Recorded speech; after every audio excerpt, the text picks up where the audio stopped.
Good morning. It happened. It happened. I woke up, got out of bed, stared at the ceiling, and thought to myself, please say that was just a horrible fever dream. Nope, it actually did happen. I woke up, got straight out of bed, and decided to do a video about this. Well, I'm still relatively raw and emotional and tired because I kind of trust my instincts in the morning usually. I know that sounds kind of weird, but I do. And City did last night mess it up on the biggest of stages, unfortunately. We did in the most typical City of fashion. And by typical City fashions, I mean we kind of did it to ourselves. How do I feel about it? Yeah, I'm gutted. Yeah, of course, I'm absolutely gutted. Does it fundamentally change anything about this season? Time will tell on that front. I can only go back to what I said before the game. That I felt like this season was already a success, even if you didn't win it. And I think I broadly mean that. I think it becomes harder to accept, given everything that we've discussed online and all the narrative afterwards, when we realise how we lost the game. And we lost it by kind of making a rod for our own back, really. I don't mind losing in football ever. It's our turn to lose sometimes. That's just life. And what I will say is I got used to it when I was younger. I got used to Manchester City losing, and you know, it's just part of it. And I'm a firm believer in going all philosophical and these kind of things and saying that, you know, you have to learn how to lose to learn how to win. I do believe that to be true, and I also maintain happy all the time doesn't really know happy. If that's your base level of happiness, winning everything, it starts to feel less and less and less. And I already sense that as well. And I understand why it happens, but I've already sensed that from some fans who are almost a little bit, you know, I saw some people online almost playing down the Premier League as if it doesn't mean anything compared to the Champions League. And what I will say, that's a great example of what I'm talking about here. I understand how it happens, but people, when you win all the time, you start to get used to winning, and then you want that extra kick. And in this instance, that extra kick is the Champions League, and you can get almost like greedy subconsciously. And there's nothing wrong with wanting the Champions League. I guess the point I'm making is that you get so used to success that you don't know real pain. So when you have moments like this, that's when it hurts a little bit. But what I would say is you need to revel in these moments as a person. These moments show that you're alive and that they're, you know, show that you're alive. And when it happens, when it finally does happen, when you get what you want, it becomes sweeter. All of these moments, they build towards one greater moment. That's not to say it wasn't absolutely shy and painful. Of course it was. But I guess the point I'm making here really is that I know defeat. City fans know defeat in general. We get used to it. You get used to it in the way that you get used to winning as well. It doesn't get any easier, really, I guess. It gets painful, but I do have inherent trust and faith in Manchester City Football Club. I do love this club, and to be honest, even if we got battered 7-0, I'd have been fuming, but I'll still be here in August. Of course I will. You know you will as well. And we all know we'll be all getting giddy for the next season if we go and sign a £100 million plus striker, you know what I mean?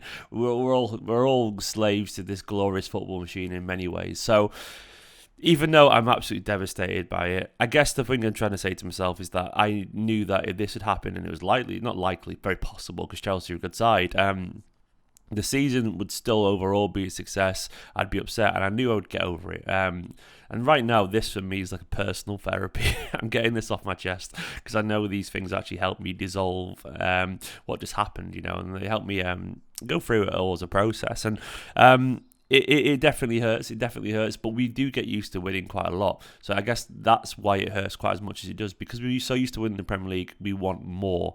We want more and more. And it's that insatiable urge for trophies, and which is great. It keeps the greatest on their toes. And I tell you what, the players will want more, and Guardiola will want more as well. But you can't always get what you want. You can't always get what you want, unfortunately. And Chelsea, they're a very good side, and they are a real threat. It is that feeling once again that we maybe did it to ourselves, but I can't deny Chelsea's brilliance. They are a fantastic side. A quick aside from this is that I think Chelsea have become a very real deal, by the way, and we know they are anyway. But I'm talking from in every angle now. They are a threat to us now in the transfer market as well. I mean, if you're Harry Kane and Chelsea knock on your door, or Haaland and Chelsea knock on your door and go, you don't need Man City, come to us, we can beat them next season. You can believe them if you want to. They beat us a lot, and they beat us to the biggest trophy in world football, in domestic football, and that does mean a lot for players. And if Thomas Tuchel said we'll win the league next season to Kane or Haaland with you, they've got every right to believe him, is what I will say. Not saying they're currently suddenly a better side than us, but what I'm saying is they're a threat now in a way that they weren't beforehand, and that's a fact. Yeah, I mean, in the transfer market, they were already a threat in the transfer market, but in a different way now they're a bigger threat. Chelsea aside, it's great being a City fan right now. You know, we're in a final, and I'm going to get into the performance in a bit. But I guess I'm trying to bring the perspective first because I think it's important. Life as a Manchester City fan is very good. We won the Carabao Cup. We went on like a 20-odd game winning streak, which is genuinely unheard of. It's just insane. We won the Premier League. And in November, October, people were going, Pep out, you know, are we even going to get the top four? That was a genuine conversation, don't forget. So based on that, it's been an emotional roller coaster, but it's been a successful season. And we also dispelled the Monaco demons. We dispelled the Spurs demons, the Liverpool demons, the Lyon demons, and we dispelled them and went further than we ever have in the history of Manchester City's Champions League campaign. We got 90 minutes away from a European Cup success, our first ever European final success. Obviously, the Cup winners and all that kind of stuff as well, but you know what I'm getting at. And that means something, and it feels raw right now for us fans, and it definitely does. But I remember chatting to David Mooney on the Blue Moon podcast, and he was saying, actually, if you look at City's trajectory in the Champions League, we've been getting better and better and better at it. And we have actually, you know, first of all, struggling in the group stages, not getting past the last 16, then eventually getting to the latter stages of knockouts consistently, and now we've just got to our first final. One thing I guarantee you is games like Lyon and whatever, they could happen again, of course, but they aren't a mental hurdle anymore. I guarantee you that. Getting to the Champions League final is not a mental hurdle anymore. It's no guarantee we'll get there again next year, but it becomes a little bit easier mentally to take in because we know we can do it. There should be no apprehension and no fear whatsoever about this side being able to get to that, because we beat a lot of good teams to get to that stage, and that is a big improvement. It's not exactly what we wanted, and when you get there and you don't get what you want, it's very frustrating, but it's definitely something to take. A Champions League final, a Premier League winners medal, and a Carabao Cup is a good season. I'm sorry, it's an excellent season, actually. I know how we lost it makes it feel not quite as good as it is, but it is. It's an excellent season that pretty much every club in the world would take. Of course, it doesn't change the fact that we wanted to win this game, and it doesn't change the fact that last night it felt avoidable. It felt avoidable because Guardiola kind of went wild, and it didn't work. I'm not going to slate Pep too much because I don't know what I really gained. Guardiola's not going anywhere, and I've accepted some of Guardiola's flaws a long time ago, simply on the premise that who else out there doesn't have their flaws too? And you think that other managers are perfect. They're not. Guardiola, for me, is the best manager in world football. But like every other single person on this planet, he has his own little moments, his own little flaws that can sometimes get in the way.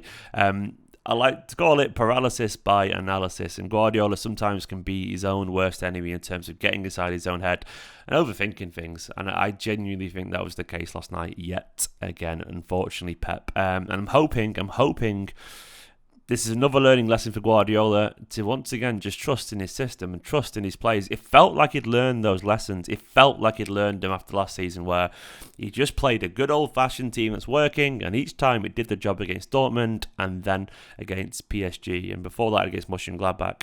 It felt like he'd learned it, and he'd even said publicly a few times that he felt like he kind of learned some lessons as well, and he was going to keep it simple and trust the players, and it felt like he had a little bit too much time a week beforehand. Something was in the back of his mind. He had an itch he needed to scratch, and he kind of got inside his own head, and he convinced himself, actually, we can't beat Chelsea the way we play. We need to try something a little bit different. And something in his head went back to that same place as it does in these Champions League games. Guardiola is an incredible manager, but he does definitely have a little bit of insecurity, and people will go, it's ego and arrogance. It's not that. It's just not that at all. If anything, for me, it comes from a place of insecurity. I genuinely believe that to be true. I could be wrong, but I think fundamentally, I would not be surprised if at all that he loves this false nine system but doesn't fully trust it. And what I mean by that is he thinks it's the best he can do right now given the players he's got, but it isn't the best Manchester City can be in his personal vision, which is probably fair. Having said that, I still don't think he should have made those changes, but I think that's what the driving factor was. Basically, I think the driving factor was that he was never fully confident within this system. And as a result of that, he was more likely to go into those dark recesses of Guardiola's own personal dark web of a mind and try and change something that didn't need changing. If it ain't broke, don't fix it, Josep Guardiola. But he went there. Unfortunately, it happened. And where I think he should, where he went is, I mean, I'm not a football expert. I'm not. I do honestly, hand on heart, believe I understand people. I do. I consider it a particular strength of mine. I don't know. My emotional intelligence is relatively high. You can say I'm talking bullshit there, but I just feel like it is. And I understand people. I can't understand the tactics at a high level, but I understand people. And one thing I do know is when players are going under an immense amount of pressure and in one of the biggest games of their lives, they've got the weight of expectation on the shoulders in a game that big, is I would personally try not to let them have too much to think about. And what I mean by that is you don't want them thinking about a billion new ideas. Not a billion new ideas, but I don't want them operating on anything other than instinct in a final because the pressure's already absolutely low. So essentially, the way I see it is you've got a certain amount of brain space to deal with a game like that. You've got your tactics, you've got the occasion, you've got the adrenaline running, and you need to... If I was a manager of people, I would be trying to make them as happy as possible within their roles. What I mean by that is don't give them a second to doubt what they're doing and if it's correct. And if you've got new information, and you combine that with the adrenaline and the occasion of a big moment like that, the chances are you're going to, for 1 second, forget exactly what you're meant to be doing. And if you've got any hesitancy at all, your performance won't be fully effective because comfortable, confident players are usually comfortable and confident because of familiarity. And I think as soon as you invite or even give uncertainty, and even if it's 4% uncertainty, that can be the difference. And that's tiny, but it can be the difference between two quality sides in one 90-minute game at the top of a level of elite football. And unfortunately, I feel that's what we did. I feel like we genuinely invited hesitancy and a little bit of uncertainty. Familiarity is everything in football, and like it's the same. Look, the way I can describe it is when you learn to drive a car. And initially, you're every time you change the gear stick, you look down at it and it feels a little bit wild and it's a bit too crazy. But then you forget to look up and then you're a little bit, and then you could stall or whatever. And eventually, after 10 lessons, the gear stick bit comes easy. You're switching the clutch and whatever, and then you're actually focusing on your indicators and looking for oncoming vehicles and all that kind of stuff because you're used to one thing. And then eventually, after, 20 lessons, you're just driving, you're not noticing it, or the car bit is absolutely easy. And what you're doing then is you're driving better and safely, and you're just becoming a good driver, and you're finding your own rhythm and all that kind of stuff because you know it, and it becomes automatic, and it becomes routine. And that is the same with football in terms of you find your new rhythms. And Bernardo Silva said before the game, and he genuinely said this, and this is in a quote in the Daily Mail in an interview, he said, it's difficult playing multiple positions all the time. Not that he's minds, but because you never get a rhythm and familiarity, so you're trying to learn new rhythms. So Guardiola, what he did last night, is in the biggest final, domestically, in the biggest game, possibly many of these players' careers, he gave them new directions, and they're already trying to deal with adrenaline. He put them back. It wasn't quite starting driving again, but he definitely put them back after lesson number 10 or 15, and that for me is it's stupid. I'm sorry, Pep, I love you, but don't do it. Don't give players something new to think about. And Pep, you're a genius, and I love you loads, honestly. But I genuinely believe you don't give big. I know that if anyone could handle it, it'd be our players because they're very intelligent, but they're only human as well. Don't give big players something new to think about when they're trying to deal with the adrenaline of the occasion and they're trying to not make any mistakes. And if someone's trying to not make any mistakes, they're more likely to make a mistake. And they're trying not to make mistakes because they're learning a new system and a new role. And it's not a totally new role, don't get me wrong, but there was definitely enough changes in there, just enough to neuter one or two of our key players. For example, Gundogan can play a number 6, but this season, I'm not exaggerating to say, he's been one of the best in the world as an attacking number 8, scoring loads of goals. His best form of his Manchester City career, an incredible, technical, delicate and intricate player around the edge of the box, a master on picking tightly knitted defences. So what do? We put him deep. We put him in a position he's not played regularly for an awful long time. And we ask him to start defending a little bit. And essentially having to break up counter-attacks against one of the best counter-attacking sides in world football as well. That's not his job. It's just not his job, and it doesn't take me. Even I can see that, and I'm just a layman basically. Fernandinho is good at that. Gundogan is good at controlling possession around the edge of a penalty area, having that pauses, slowing the game down, building possession up, and moving it forward. That's what he does. Phil Foden was asked to play as an inside left forward instead of just a left wing role that he's been so excellent at for the past few months, where he's made his name as a winger in the Champions League. Rhythm, consistency, familiarity, and the game bypassed him. It looked too big for him last night at times. He couldn't get into it at all. He'll learn from it, of course he will.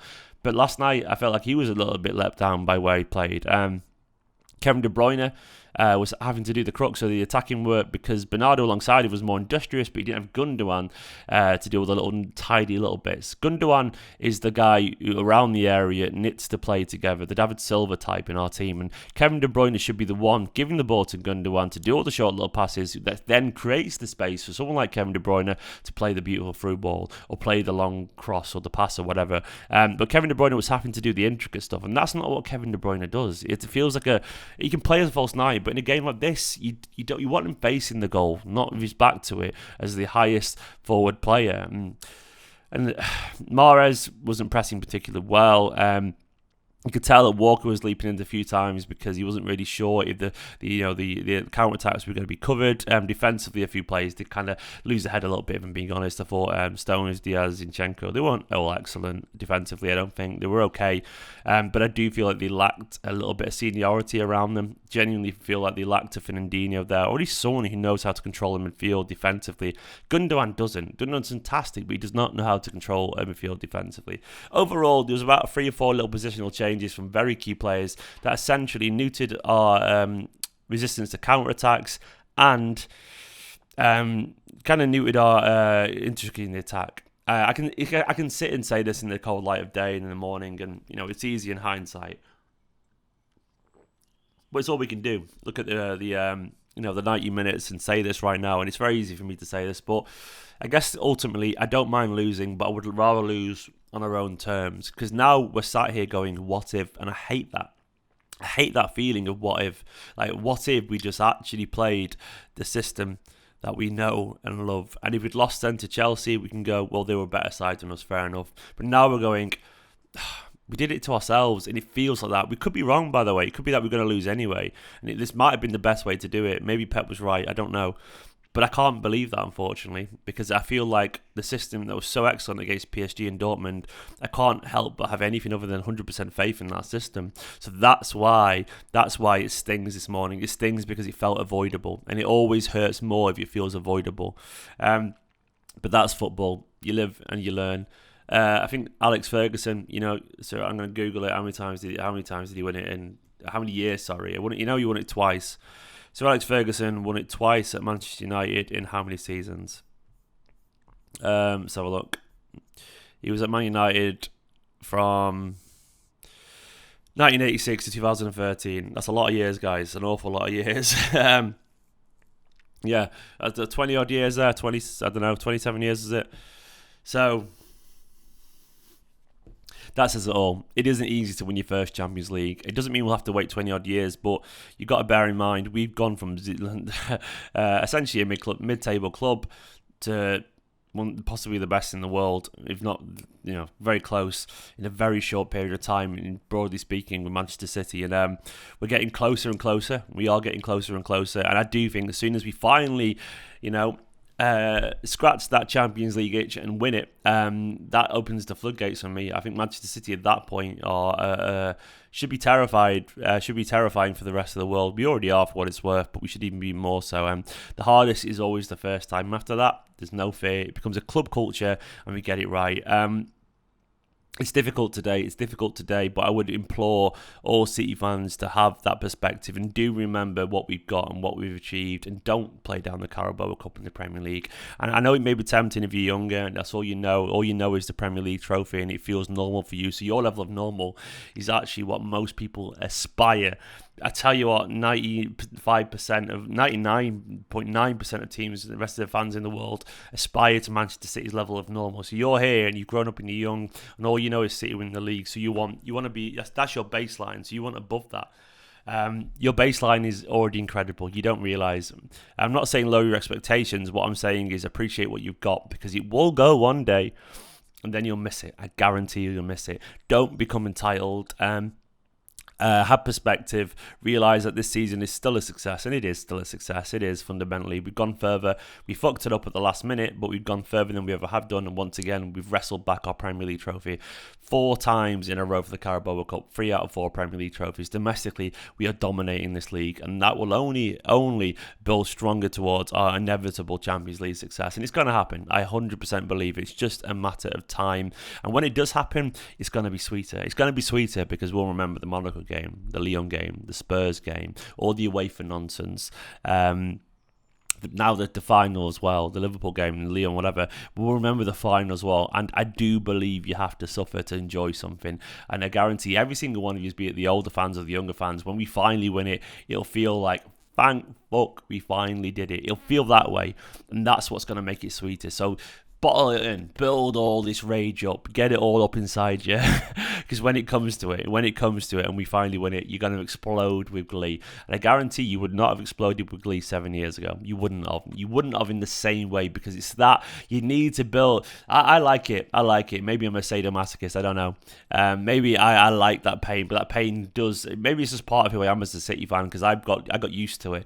I got used to the relegations and the tears and all that kind of stuff. But I know when City finally won the league, I celebrated like an absolute madman because of what had happened, because of all the years of torment, because I was the City fan in school getting bullied because I supported City and because we were shite. I know it made it sweeter, and even though this is not quite that, City is still brilliant. I know rival fans, mockers go, you'd never won a Champions League and all that kind of stuff, and I know when it happens we can finally go, come on.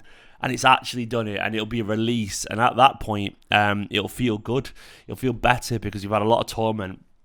Life's still been great, don't get me wrong. I know, you can't win the Champions League, but you win the league every year.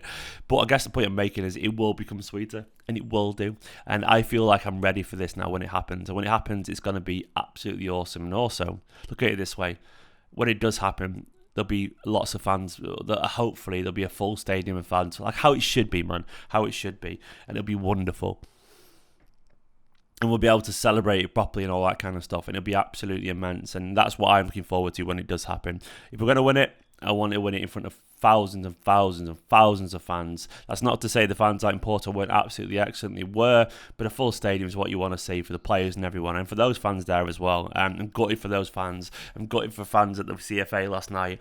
I'm gutted on a personal level, on a very personal level, and this sounds selfish, but I don't care. I'm gutted that I went on stage last night at the CFA and with Colo Torre, and I presented on the We're Not Really Here show with Natalie Pike and Sean Goater and Gareth Taylor, and it was devastating that now this kind of means nothing. I was hoping on a personal level that was part of an historic night for Manchester City. I was like, I couldn't believe it. I'd be able to show photos of me on the big stage, and I was like, oh my god, City could win the Champions League and I could be involved in it in some way with Manchester City. And I was thinking this is going to be one of the best nights, and now I feel like I've been robbed of that. Like we all feel like we've been robbed of it, but that's a very personal thing, but on a professional level I'm devastated for that. But that is football and that is life, and I got to watch the game with my dad last night.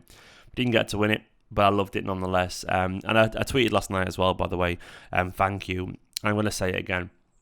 Thank you for everything you've all done this season for me, and I mean that. It's been a difficult year. It's been a horrible year, actually. It's been a really shit year, for many reasons away from football. It's not been right.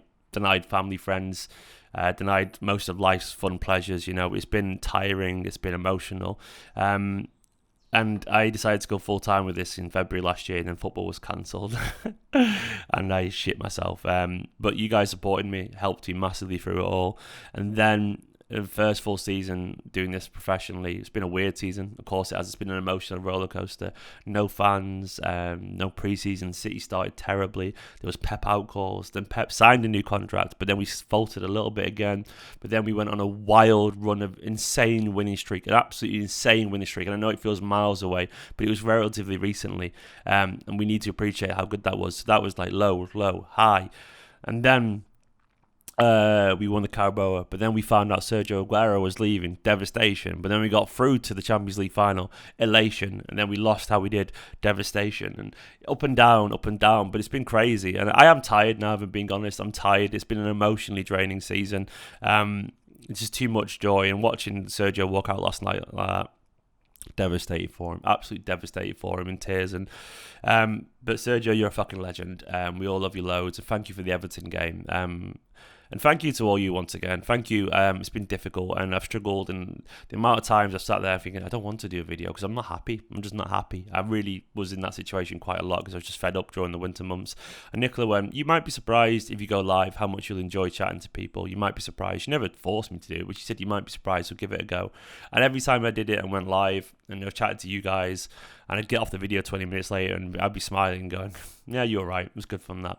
Because you guys are all awesome and you're silly in the comments and you're super passionate and supportive, and I love it. And your energy is absolutely infectious. So thank you for helping me this year. Hopefully you enjoyed the videos. Thank you for getting to me where I am. I've got as many subscribers as Manchester City's capacity in the stadium, which feels wild. And that's because of you guys, literally because of you guys. Football is a funny old game. We're all here. I'm glad that we've been able to share these moments together. And next season we will go again.